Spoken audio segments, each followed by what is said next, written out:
Salamu alaikum, saga aka yi. Amma alaikum salam. Na kana Saudi na zaka je ne? Wallahi daga gida na fito ka gani nan Abuja Atan. Wai makarantar mu ne suka ce wai nan da gobe kowa ya kawo kudin jarraba idan ba haka ba ma za mu a kori mutum kuma shekarar karshe muke ciki. Gaskiya ne. To yanzu ya za a yi na ganka a keke kana Saudi. Wallahi keken zan je na siyar. To ni bari in siya sai a bawa yaro ya ringa zuwa makaranta. Ba matsala. Nawa ka siya? Wannan na sayi 3,000. 3,000 fa kace a ba malam. Ka duba ga gani ai yaro za a sayo. Na ce tsunto shi nayi. Tsabar rainin hankali. Tsunto shi nayi. Yanayin gida ma aka duba aka siye shi haka. In dai yayi shikenan na siya ba da niyyar siya na ina ka gube ba.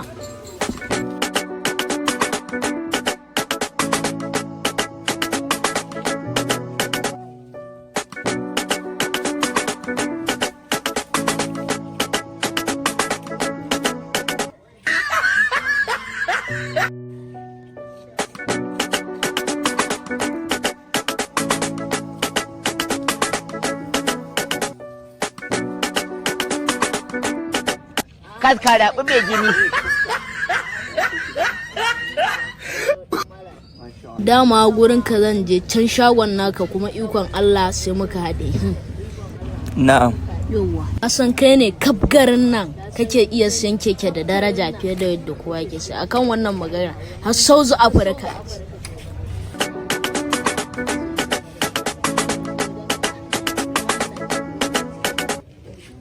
Siyar da shi za ka yi? Siyar da shi ne. Tsara mu ga? Sauka mu caji. Saboda muna siyan keke ne saboda kyansa. Kan malam, ba fa mota ba ce ko akuya da haka ta yi wata. Za mu siya wannan keken da daraja. Saboda siyan da za mu yi mai babu wani wanda zai siye shi sama da ita za mu siye shi. Ka san mu akwai mu da siyan daraja. Da haka wannan sauka ka je ka gaya wa babu ne sai ka kenan da daraja a turo mai wayo zo an shi kudin mun siya shi 300. Nawa?